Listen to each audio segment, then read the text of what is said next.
It is day 25 of my 30-day decluttering challenge in January, and it is actually the last day. It's the last day of January today. This video will be going live on the 1st of February. So I have managed to almost tackle my list, and I will show you what I got through at the end of this video. So today I am tackling my bedside table and also some paperwork. So 2 categories to finish up this particular challenge. Now I have, like many areas of my house, I've tackled this area fairly recently, but what I definitely find is that I need to go over areas 2 or 3 times before I am happier with them. So for my bedside table, I have a kind of catch-all of stuff. I think we all do, right? So we've got the things I need at night, like hand cream and some lip seal and some tissues and some hairbands, and then we have some books, even though I rarely find time to read at night, but I'd love to. I also have some notepads and some pens, because I don't know about you, but I find that if I'm worrying about something or stuff pops into my head and I can't sleep then, so I will get a notepad, I get a pen, write stuff down, and then just come back to it and worry about it another time. I found here that I had some like pocket tissues and I needed some. I had been thinking that I should buy some. I'd forgotten I got some here. So I think it's quite good just going through areas regularly and like reminding yourself of what is there. I forgot that I had these like eye mask things, these heated eye masks that my sister-in-law got me. I put them there so I could use them at night and like have some relaxing time listening to a podcast with an eye mask on. That's what I'm going to try and do over the next, I don't know, I'll give myself a couple of weeks to try to use one of them. I also have some like hobbies for my fictional self. So I have a crochet hook and I have some wool. I don't know how to crochet, but it's one of those things that I'd love to learn. My sister can crochet really well and she makes all sorts of things. My mum knits, and yeah, I do neither. I can't do either of those things. I'd love to have my mum teach me to knit, and I just like to learn to crochet. And there's a million YouTube videos. If I really wanted to do it, if I prioritized it, then I could do it. Right now, I have prioritized, well, basically as my hobby is this YouTube channel, which I am loving. And it's also helping me get on top of my house. So I know that I get quite a lot of comments from people saying that my videos really help to motivate them to tackle areas of the house. And I think that is amazing, like awesome. But making the videos really motivates me to tackling my house. So it's definitely a two-way thing.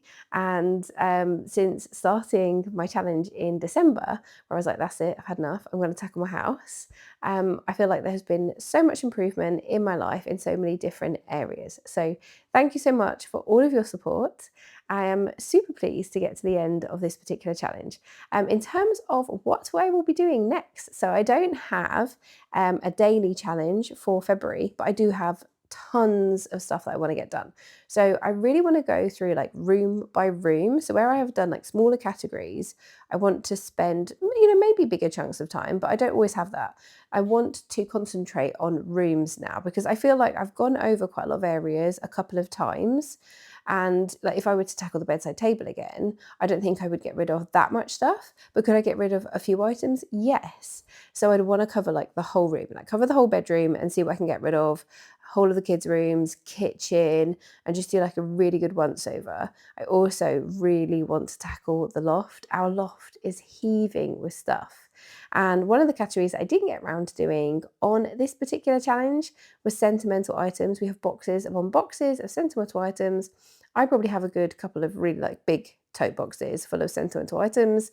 The kids have one each, and like my kids are 6, 4 and 2. They do not need a massive tote box full of sentimental items already in their little lives. They will not want all of this stuff one day. And what I want to do is go through, take pictures, make some like photograph books for them of like lovely pictures that they've drawn and crafts that they've made and awards they've won and all that fun stuff, so that they have the books that they can keep if they want to when they're older, no obligation, and they don't have these massive boxes full of stuff. So that's what I want to do. I want to do that for myself. I want to do that for them. These feel like bigger projects. I do have, I think, a day off next month where I've had to swap my non-working day, and then I've like taken off a random Wednesday. So I feel like that could be a good day to do a really big loft overhaul. Now, don't get me wrong, we're not going to tackle the loft in a day. This is it's a big task. But I've got tons of things like that I want to do. I want to film some more of my like house resets that I have to do because kids and life. And I have a couple of like couple challenges that I'd like to do. I haven't run them past my husband, but he'll agree, I'm sure. So yeah, some really good fun stuff planned. I'm also going to my mum's house in February, and I will be helping her with an area. She has yet to decide where she wants me to tackle, but I'm going to be helping her to declutter another area of her house. And I'm going to my sister's as well. My sister lives in like the outskirts of Manchester.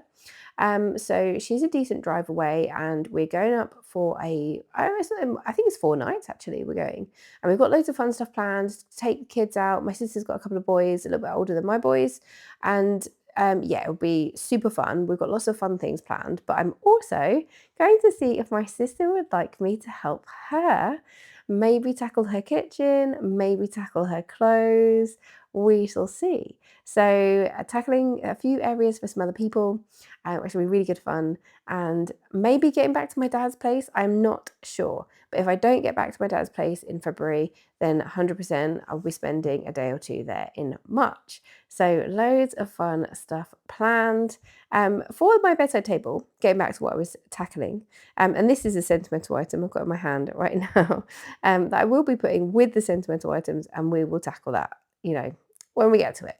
But with my bedside table, I wanted to basically reassess where some things were. So there were some things that really didn't need to be there. So I could put them in different locations, and I've made sure I did that. So one thing I am doing with all of my declutters is really thinking like, would I look for this item here if I needed it? And there were things in my bedside table. I was like, what is that doing there? Like that, there's no way I'd go into my bedside table for like a baby wipe. Why are they there?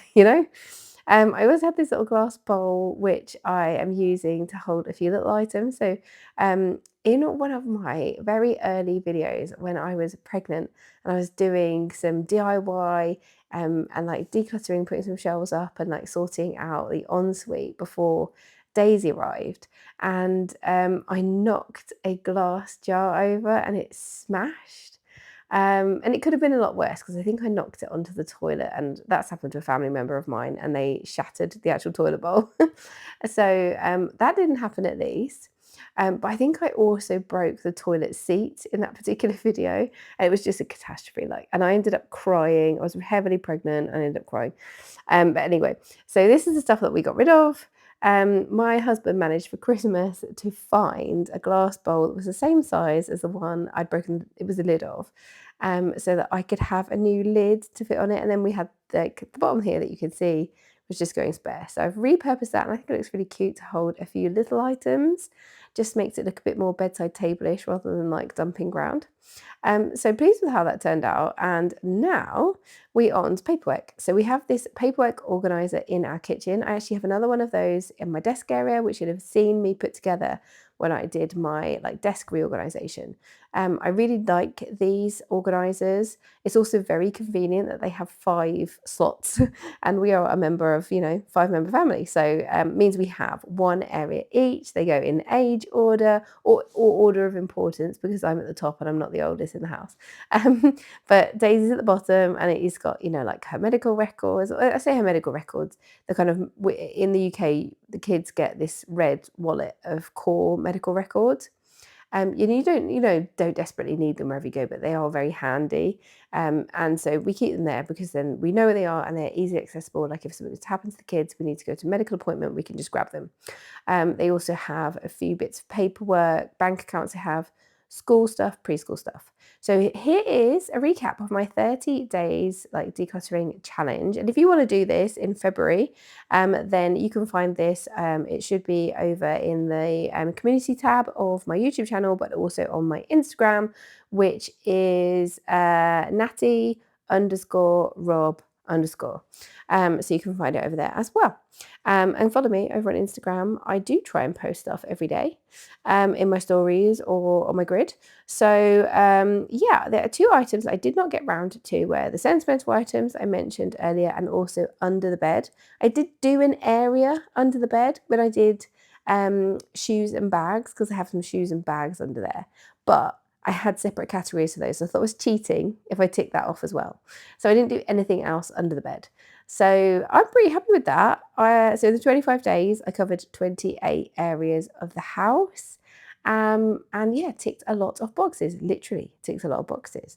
Really pleased with that. So when it comes to paperwork here, again, this is an area that I did tackle fairly recently. So I want to just go through, make sure like if things have happened, because we have paperwork for like parties and invites, things we're going to go to, and paperwork to remind us to do things. I had some stuff for some appointments that I've attended recently, so I don't need them anymore. I am keeping this dream catcher that I part made at a spa day with friends because I am determined to finish it. And I say that, I know I'm not going to do it, but there we go. I'll keep it for another month or two, and if I haven't done it by then, it's got to go. And we also have like a selection of birthday cards. So I want to reorganize this area so that I have my paperwork like sitting on one half. And I like to keep a few like recent bills. So, we have the most recent council tax bill, the most recent water bill. So if anything happens, or I think I were to go wrong with any of the utilities, I needed to contact a company, then I know I can grab them out of there because I have my other paperwork and longer term paperwork stored in a harder to reach location. So I want to have some paperwork like that accessible, easy to get hold of if there was to be a problem. And then I'm going to have it organized so we have birthday cards. I try and keep a selection of birthday cards suitable for girls, boys, grown-ups, family members, some funny ones, some plainer ones, in here. And then if I forget someone's birthday, which happens loads, or I just forget to go out and get something for a kid's party or whatever, then I know I have one stored. So here is what it's looking like afterwards. So much better, so much tidier. And because this is in our kitchen, I do want to keep it tidy. It's very visual. And here is what I got rid of. So I will see you in the next one. Bye.